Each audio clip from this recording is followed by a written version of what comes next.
The signal that changed humanity's destiny arrived during a routine scan at the Arecibo Morrison Array in New Zealand. Dr. Sarah Chen had almost missed it, buried beneath the cosmic background radiation, a pattern too precise to be natural, too complex to be random. Within hours, every major observatory on Earth confirmed the signal's existence, and within days, its source.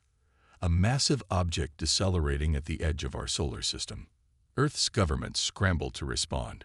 The United Earth Council, normally fractious and slow to act, convened an emergency session.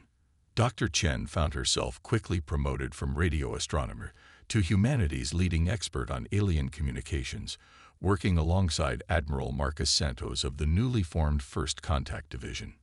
The object revealed itself to be a ship belonging to what they called the Consortium, an alliance of spacefaring species that claimed to govern most of the known galaxy. Their initial messages were courteous, almost warm, transmitted in perfect English and every other major Earth language. They had been watching, they said, waiting for humanity to reach certain developmental benchmarks. Your species shows remarkable potential, the alien representative, who called itself Emissary Valk, announced during the first video transmission. Its form was surprisingly humanoid, though its skin had a metallic sheen and its eyes were completely black. The Consortium wishes to guide your development and ensure your peaceful integration into galactic society. Admiral Santos, watching from the UN's primary contact facility in Geneva, noted how carefully worded each communication was. "They're selling us something," he told Dr. Chen during a private moment between transmissions. "The question is, what's the real price?" The Consortium's first delegation arrived 3 months later, landing in a designated zone in the Australian outback. Their ship was a marvel of engineering, its hull seeming to bend light around it. Dr. Chen led the scientific team, while Admiral Santos commanded security. The meeting would set the tone for humanity's future relationship with galactic civilization. The delegation included representatives from 3 different species. Besides Valk, there was a being that appeared to be made of crystalline structures that shifted and reformed as it moved, and another that floated in what looked like a personal atmosphere bubble. They'd brought gifts. Medical knowledge that could extend human lifespans by decades, clean energy technology that could end Earth's environmental concerns, and the promise of faster-than-light travel. But with each gift came conditions. The Consortium had protocols, they explained, standards that all member species were expected to follow. "Your current technological development path," Valk explained, gesturing to Earth's quantum computing efforts, while innovative, diverges from established safe parameters. "We will need to redirect your research into approved channels." Dr. Chen noticed how the crystalline being, introduced as Observer Enix, seemed to pay special attention to their quantum labs. Its shifting form became more rigid whenever the topic of Earth's independent research came up. The floating entity, Coordinator Zhu, spent hours reviewing Earth's historical records, paying particular attention to humanity's rate of technological advancement. "Your species adapts remarkably quickly," Zhu noted, its translation device giving its words an oddly musical quality. This can be both an asset and a concern. As the initial meetings progressed, Admiral Santos began noticing patterns in the Consortium's behavior. They were particularly interested in Earth's more unorthodox scientific theories, especially those that challenged conventional physics. When Dr. Chen's team demonstrated their experimental quantum entanglement communication system, the delegates exchanged looks that their human hosts couldn't quite interpret. "They're not just guiding us," Dr. Chen told Santos late one night, reviewing the day's interactions. "They're containing us. Every gift they offer pushes us toward their established technologies and away from our own innovations." The truth became clearer during the 3rd week of negotiations. The Consortium presented their full membership requirements. Earth would need to dismantle certain research programs, particularly those involving quantum mechanics and gravitational manipulation. They would need to adopt consortium-approved development paths exclusively.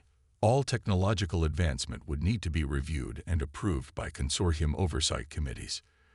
"This isn't membership," Admiral Santos said during an emergency meeting with Earth's leadership. "This is technological colonialism." Dr. Chen agreed, presenting her analysis of the consortium's supposed gifts. "Their technologies are advanced, but they're also stagnant. They haven't made any significant improvements in centuries. Meanwhile, some of our theoretical work in quantum physics suggests possibilities they've never even considered.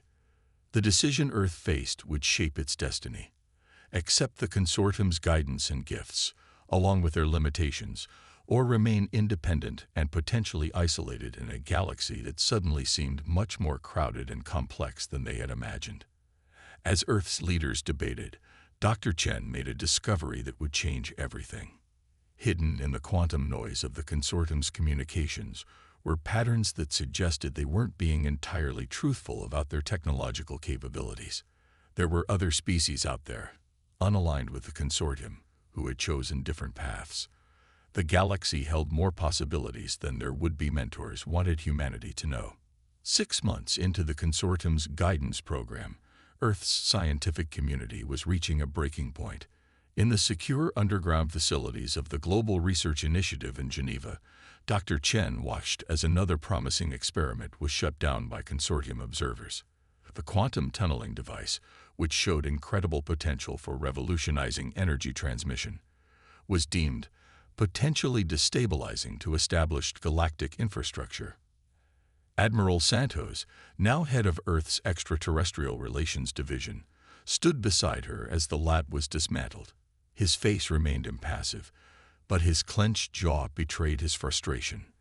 "That's the third project this month," he said quietly. "They're systematically dismantling every advanced research program we have." The consortium's influence had grown steadily since first contact. Their representatives now had offices in every major research facility on Earth. They called themselves advisors, but their real role was clear. They were wardens, ensuring humanity didn't stray from the consortium's approved path of development. But beneath the surface of compliance, something else was brewing. In a hidden facility, deep within the Antarctic ice, Dr. Elena Rodriguez led a secret team of Earth's brightest minds. The facility, known only as Station Zero, existed in none of the official records shared with the consortium. "We've discovered something extraordinary," Dr. Rodriguez explained to a select group of Earth's leaders, gathered in a secure virtual conference. "The consortium's restrictions actually led us to explore areas they never considered. Their rigid adherence to established principles left huge gaps in theoretical physics unexplored. The breakthrough came from an unexpected direction. While studying the consortium's faster-than-light drive technology, Dr. Rodriguez's team noticed something peculiar. The aliens' approach to space travel relied entirely on forcing space to conform to their ships. But what if there was another way? "We call it the resonance theory," she explained, displaying complex equations on the secure screens. "Instead of fighting against space-time, we found a way to work with it. Think of it like surfing a wave versus trying to push through it." The implications were staggering.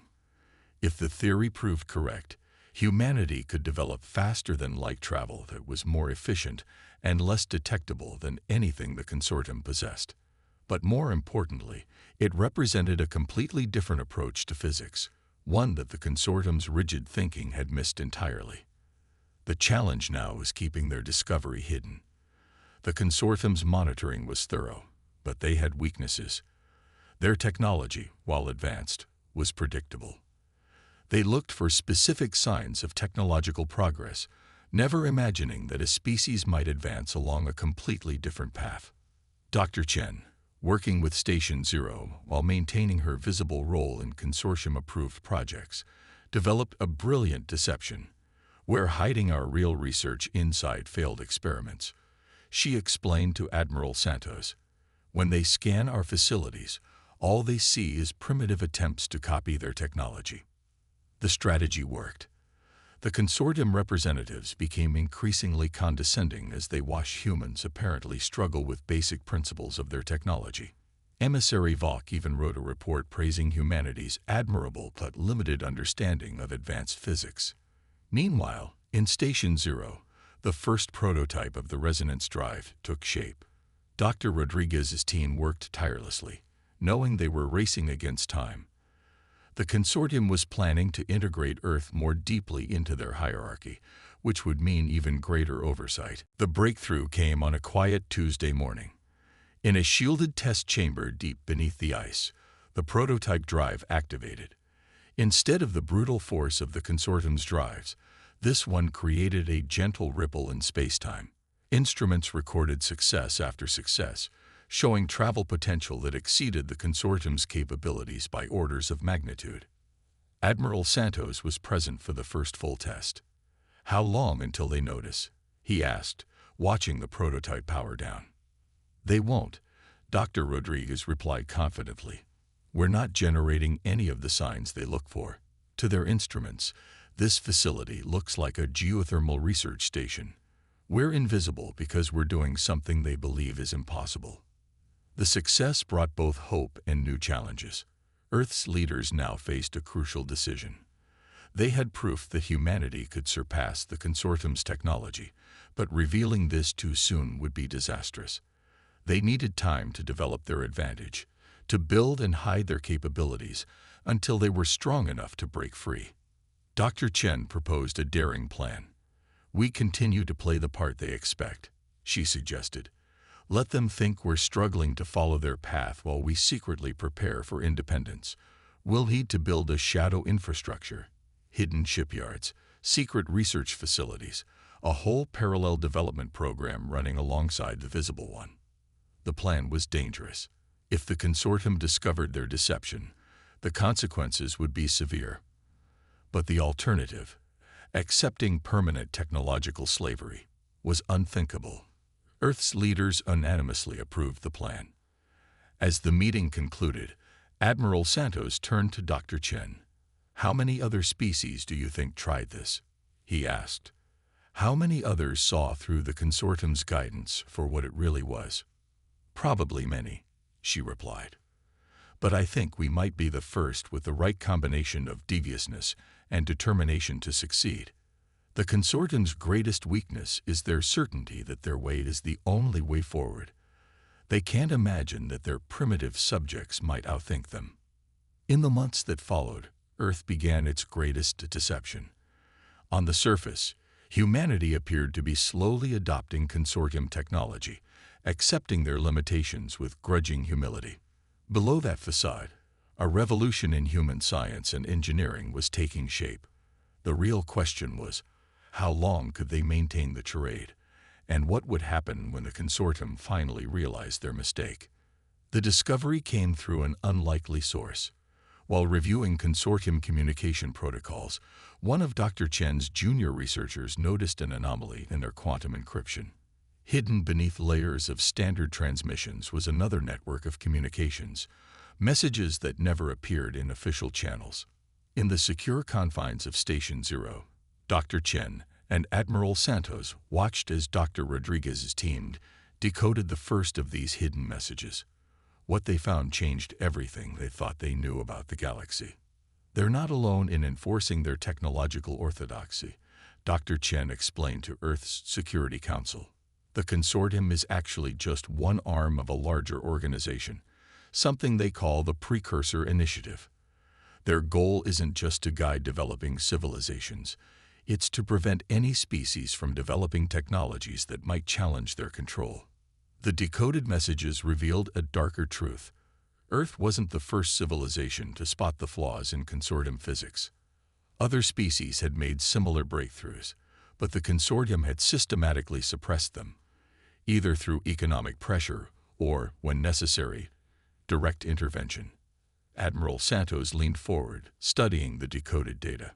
"But some escaped their control," he noted, pointing to references of unaligned worlds beyond consortium space. "There are others out there who've broken free." Dr. Rodriguez's team worked tirelessly to map these independent worlds.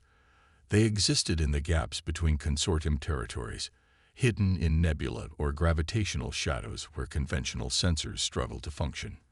These civilizations had developed their own unique technologies, following paths the consortium had dismissed as impossible. Meanwhile, Earth's secret development program accelerated. Hidden shipyards constructed vessels incorporating the new resonance drive technology. Unlike the brute force approach of consortium ships, these vessels slipped through space like fish through water, leaving barely a ripple in spacetime. The first successful test flight of humanity's new ship, the UES Shadow, proved their technology worked beyond their wildest expectations. Captain Maya Patel, chosen to command the experimental vessel, reported back from the edge of the solar system. "It's like nothing we've experienced before," she transmitted to Station Zero. "The ship doesn't just move through space, it harmonizes with it." But maintaining secrecy became increasingly difficult. The consortium, while blind to humanity's true progress, was pushing for greater integration. They proposed establishing permanent oversight facilities on Earth and restricting human space travel to approved vessels and routes. The breakthrough in their resistance came from an unexpected quarter. Dr. Chen's team managed to establish contact with one of the independent civilizations, the Nexus, a species that had broken free from consortium control centuries ago. The Nexus had developed their own unique approach to space travel, one that complemented humanity's resonance technology. "They don't want to control us," Dr. Chen reported after the first secret communication. "They want to trade knowledge, to learn from our discoveries as we learn from theirs. It's everything the consortium claims to be but isn't." The Nexus revealed the existence of a loose alliance of free species, each developing along their own technological paths. They shared knowledge while respecting each civilization's unique approach to science and development. This alliance had grown in the shadows of consortium power, waiting for the right moment to challenge their dominance. Earth's leadership faced a crucial decision. The Nexus offered partnership, but accepting would mean openly defying the consortium. The timing had to be perfect, too soon, and Earth would face the consortium's full might alone. Too late, and the opportunity might be lost forever. Admiral Santos proposed a daring strategy. "We continue developing our technology in secret, but we start preparing the public for independence. We need our people to understand what we're really facing." Dr. Rodriguez agreed, adding, "The consortium's greatest weapon has always been the illusion of benevolent guidance. Once that illusion breaks, their control begins to crack." They began a careful campaign of revelation. Through carefully controlled leaks and strategic information releases, Earth's population learned the truth about the consortium's restrictions. Public opinion, initially grateful for alien guidance, began to shift toward independence. The consortium noticed the change in attitude, but misinterpreted its cause. They attributed growing human restlessness to primitive xenophobia, rather than an informed rejection of their control. Their response was to push for even greater oversight, unwittingly accelerating humanity's path to rebellion. In Station Zero, Dr. Chen received the final piece of the puzzle from their Nexus allies, the location of other Earth-like worlds that had recently broken free from consortium control. These civilizations had followed different paths but reached the same conclusion. True progress required breaking the chains of consortium orthodoxy. "We're not alone in this fight," she told Admiral Santos, studying the map of free worlds. "And we're not just fighting for our independence. We're part of something larger, a movement toward true galactic diversity and innovation." As Earth's secret fleet grew and its alliance with the free world strengthened, humanity prepared for its greatest gambit. The question wasn't just whether they could break free from the consortium, but whether they could help reshape the galaxy's future. In the shipyards hidden beneath lunar craters and asteroid fields, humanity's new vessels waited. In laboratories concealed from consortium sensors, scientists refined technologies that defied conventional physics.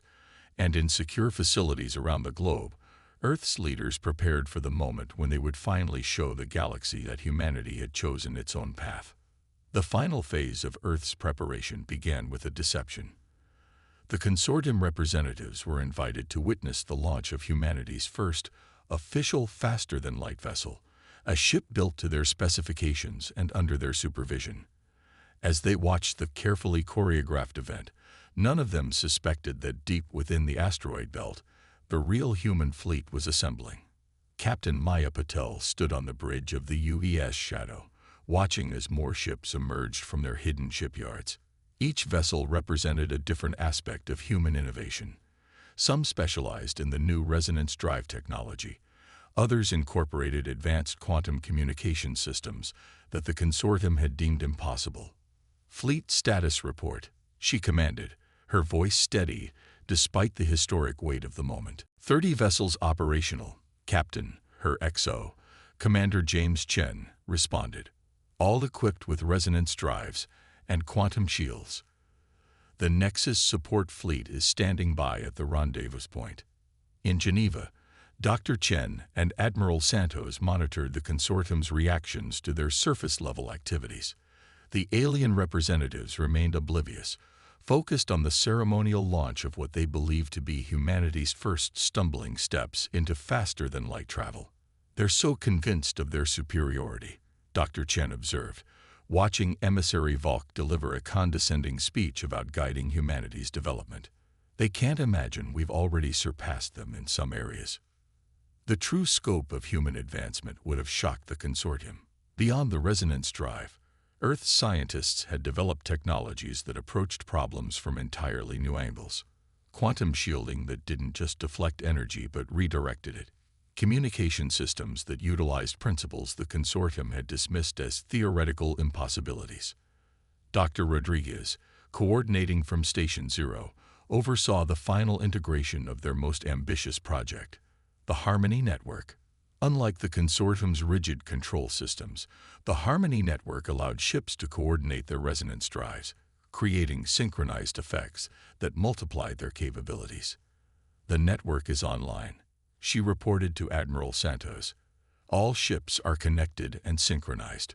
We're ready for Phase 1. The plan they had developed was audacious. Rather than a direct confrontation, humanity would demonstrate their independence through a series of calculated revelations. Each step would make it increasingly clear that Earth no longer needed or wanted consortium guidance. The first move came from an unexpected direction.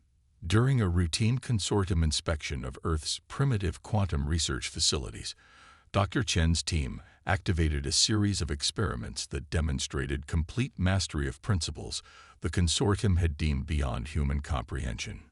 The alien representatives were stunned. Observer Nx's crystalline form became so agitated it nearly destabilized.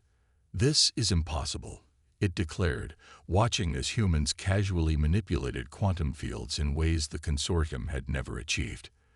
"These principles are beyond your current development stage." "Are they?" Dr. Chen asked innocently. "Perhaps your understanding of development stages needs revision." While the consortium representatives were distracted by this display, Captain Patel led the Shadow Fleet through its first coordinated jump. Using the Harmony Network, 30 ships moved through space in perfect synchronization, leaving no trace that the consortium's sensors could detect. The fleet's destination was a seemingly empty region of space, one of the hidden ports used by the Free Worlds Alliance. There, they made contact with their first official allies. The Nexus ships, organic-looking vessels that seemed to grow rather than be built, welcomed them as equals. "Your arrival changes everything," the Nexus representative transmitted. "You're the first species to develop resonance technology independently. Your success proves that the consortium's path is not the only way forward." Back on Earth, the second phase began. In a coordinated move, research facilities worldwide began unveiling technologies that the consortium had specifically forbidden. Each revelation was carefully calculated to demonstrate humanity's independent development path without revealing their full capabilities. The consortium's response was predictable. They attempted to assert control, threatening to withdraw their support and isolate Earth from galactic society.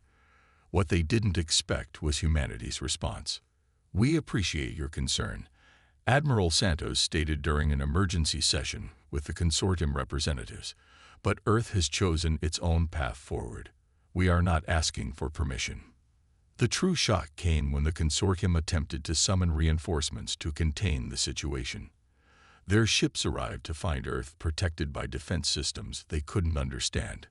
quantum barriers that their sensors couldn't penetrate, and countermeasures that rendered their weapons ineffective. How is this possible? Emissary Valk demanded, its normally composed demeanor cracking. These technologies were not shared with your species. No, Dr. Chen agreed. They weren't. We developed them ourselves, along with many others you deemed impossible. Your mistake was assuming there was only one path to advanced technology. As the consortium grappled with this revelation, the Shadow Fleet completed its first diplomatic mission. Captain Patel returned with treaties of alliance, not just with the Nexus, but with 3 other independent civilizations. Each had broken free from consortium control, each had developed their own unique technologies, and each was eager to share knowledge with a species that had achieved so much in secret. The stage was set for humanity's final declaration of independence, but even as they prepared to reveal their full capabilities, Dr. Rodriguez made a discovery that would reshape their understanding of the galaxy. Hidden in the quantum background noise of space itself, she detected signals that suggested the existence of something far older than the consortium, perhaps even older than the mysterious precursors they claimed to represent. The question was no longer whether humanity would break free from consortium control, but what they would discover once they did. The galaxy, it seemed, held far more mysteries than either humanity or the consortium had imagined. The day Earth changed the galaxy began with a message, not transmitted through conventional channels, or even the quantum networks the consortium monitored, but rippling through space-time itself. A demonstration of humanity's mastery of technologies the consortium had deemed impossible. Captain Patel stood on the bridge of the UES Shadow as the combined fleet of Earth and its allies emerged from resonant space. 500 ships strong, each representing a different path of technological evolution, each a testament to the power of unrestricted innovation. All ships reporting ready, Commander Chen announced. The Harmony network is stable. The Nexus fleet is in position, and our other allies are standing by. On Earth, Dr. Rodriguez's discovery had led to something extraordinary. The ancient signals she detected weren't just background noise. They were fragments of a vast network left behind by civilizations far older than the consortium's precursors. They weren't the first, Dr. Chen explained to the assembled leaders of Earth and their allied species. The precursors were just one of many ancient civilizations. They didn't create the only path to advancement. They simply found one path and decided to force everyone else to follow it. The evidence was irrefutable. The quantum archaeology team had pieced together proof of multiple advanced civilizations, each having developed along different technological paths. The consortium's rigid orthodoxy wasn't preserving galactic stability. It was stifling the natural diversity of technological evolution. Admiral Santos coordinated the final phase of their plan from the newly revealed Lunar Command Center.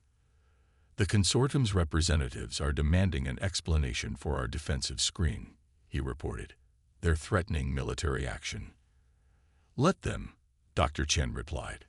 It's time they learned they're not the only power in the galaxy. The consortium's response fleet arrived exactly as predicted, a massive show of force meant to cow the upstart humans back into submission.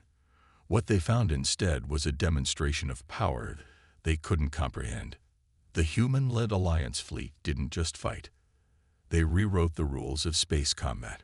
Ships linked through the Harmony network moved in perfect synchronization, their resonance drives creating patterns in space-time that made conventional weapons useless. Quantum shields didn't just defend. They turned enemy fire into usable energy. This is your final warning, the consortium commander transmitted. Stand down and submit to adjustment protocols. Captain Patel's response was transmitted simultaneously through every communication method known to the consortium, and several that weren't. We are not standing down, she declared. We are standing up.